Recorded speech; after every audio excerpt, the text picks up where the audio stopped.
Pastor Alan, sa mga taong nakikinig ngayon at sa mga tatay nandyan, that is one of the greatest deception that the enemy wants you to believe, that you are lesser of a father, you are lesser of a provider if you don't provide the best for your children. Yes, maraming salamat sa lahat ng mga sumusunod sa Dad Up, at the same time kay Alan, kay Pastor Alan. Maraming salamat po.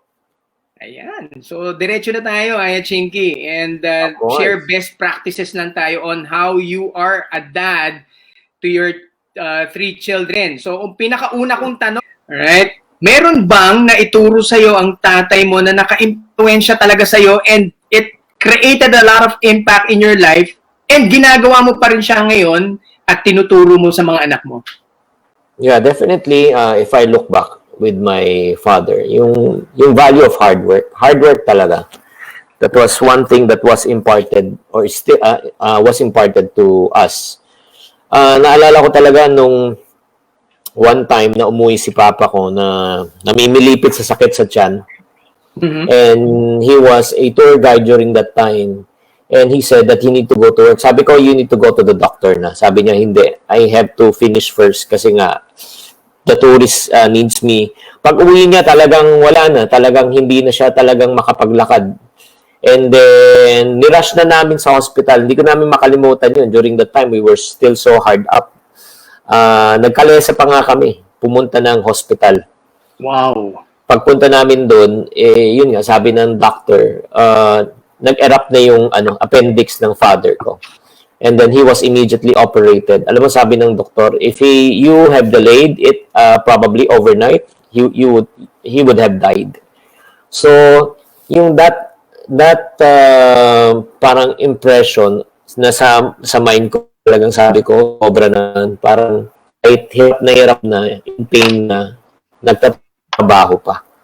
So, that was imparted to me.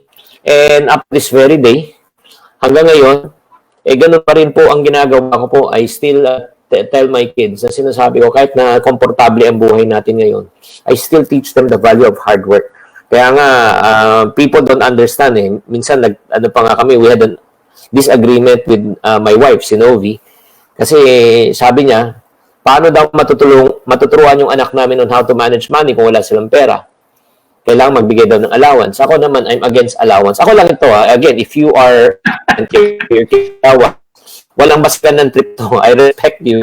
And I hope that, parang sa akin kasi, sinabi ko, if you want money, you work and earn money. And once you earn money, you spend. But you don't expect me giving you money on a regular basis. Hindi naman to SSS. Hindi naman to, what you call the dole-out mentality. And to the point, kung nasanay kasi, parang philosophy ko lang to, I may be wrong, na kung parating nabibigay natin na just binibigay lang natin, baka magkaroon ng entitlement mentality yun. Hindi na siya privilege, kundi right na. Karapatan ko to, di ba? Dati nagbibigay ka ngayon, ka nagbibigay. Ano ba problema mo? Di ba? So, again, ibang school of thoughts, and there's no right and it's a choice lang that, yun nga, if you want, you work. Walang problema. If you work, iba, you have money. Yun. Siguro, that's one important thing that was imparted to me. Ano yung pinakamalaki mong challenge na hinarap nung kabataan mo na tumatak sa'yo at ngayon, tinuturo mo rin sa mga anak mo kung paano mo na-overcome yung challenge? Sige. So, talking about yung childhood na talaga hindi ko makalimutan, when my father business collapsed at the age of 12, when I was age 12, and 3 years na sobrang depressed siya, he was only staring throughout the window. Hindi ko makalimutan yun eh. Talagang depressed talaga siya. At the only way that he can really sustain us during that time was to bet sa high alay at saka sweepstake. High alay and sweepstake lang. Yan ang ginagawa lang niya. Sugal lang. At alam ko kung tumama siya. Kasi pagka may manok sa pagkainan, tumama yan. Pero pag walang manok, ay wala, tumama sa pader. Oo. Yun lang. So, my mom was the one that make the both ends meet. Siya talaga ang tumaguyod during that time. And I go to school, walang pera, walang baon. During recess time, I will go to the comfort room and I will drink as much water as I can. That will be my meal. And talagang kung magbalik tanong ka, matawa ka ngayon, pero during that time, wasn't me. Yes. Talaga, kasi syempre wala kaming pera pambili sa pagkain. Ang ginagawa talaga niya, nagpapabaon na lang. Pero si mama talaga, master talaga siya sa pag-slice talaga ng lunch meat. Sobrang nipis yan kung mag-slice. Ang nipis talaga. Nung minsan nga, alam mo, sa sobrang nipis, hinangin nilipad. Kaya di ko nakakain. Parang Kaya papel. pag-uwi, oo, parang, ba't di mo pa kinakain pagkain mo, nilipad ang ulam ko. Pero, alam mo, hindi, ito naalala ko tuloy nung, syempre, di ba, kumain tayo ng Maki sa walk from home. Yeah. Alala mo yung walk from home? Masarap yung walk from home na yan. Yung Meatballs. Yeah, yung Amas meatball with sweet and sour sauce. Yes. Di ba?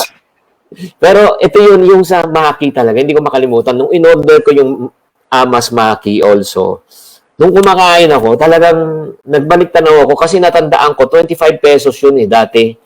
Hawan yun, yung kinakainan namin. Wala rin akong pera. Ang pera ko lang 10 piso. Pambili lang ng kanin. Pero the good news, kung pumili ka ng kanin, bibigyan ka libreng sabaw ng Maki. Sabaw lang. Walang laman.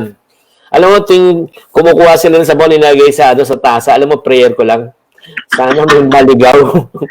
Sana may maligaw na laman. Grabe talaga. Yung mga panahon ngayon na tinatawanan mo ngayon, pero that's the reason why I tell my kids, because of those trials I went through, sinabi ko sa kanila, na I can provide everything for you guys. Whatever you want to eat, you can eat. No? However, if you want money, I tell them, sorry, you have to work for it. You want to buy a new pair of shoes? Diba? Sabi ko, fine. Sabi ko, you buy. O sabi ko, may isa nga nag-request Yeezy! Request. Oh, Yeezy! Yeezy shoes. Tinanong ko, magkano? Sabi niya, 35,000. Bam! Jackson, Josh, pakinggan mo to. At Eliza, pakinggan mo to. 35. And then sabi ko, can you find a more affordable shoe? Sagot sa akin. That's cheap. Sabi ko, cheap mo yung mukha mo. Sa tanang buhay ko, di ako nakabila 5,000. Ikaw, bibili kang 35,000. Pero alam mo, ito lang naman I want to be fair naman. Ayoko naman ma-depress ang anak ko. So, that's the reason why I agree. Sabi ko, sige, bibilang ka na ng 35. Sabi niya, sure. Talaga, really pa. Oh, I love you so much. Sinabi ko, with one condition. Sabi niya, what? Sabi niya, okay, 50% sa'yo, 50% sa akin. 17.5 sa'yo, 17.5 sa akin. So, nag-agree ba siya?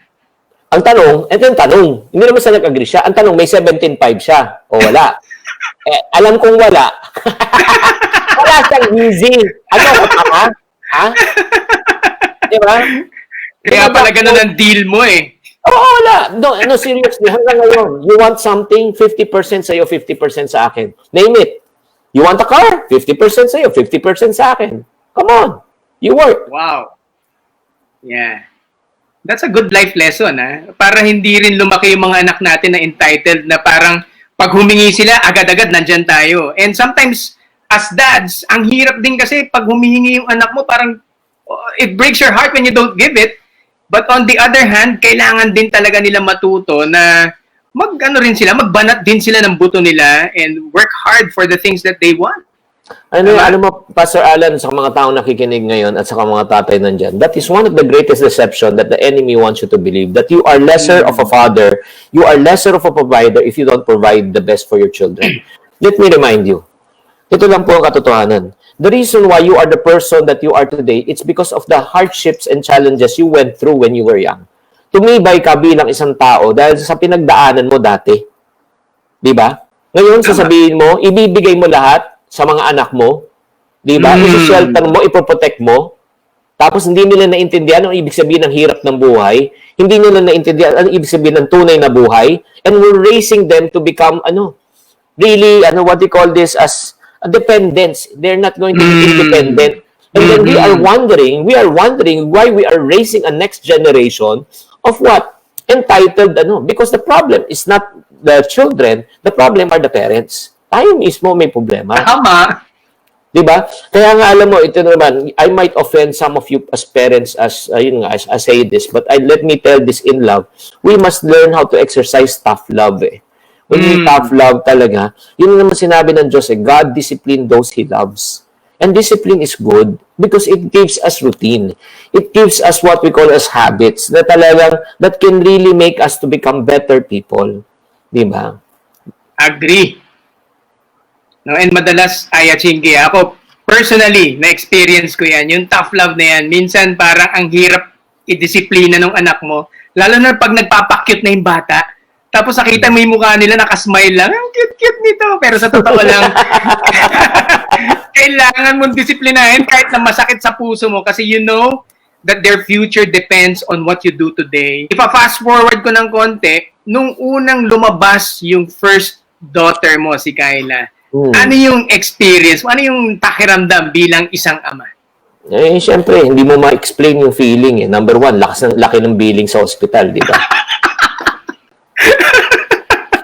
Diba ang concern natin, magkano yung bill? Agree.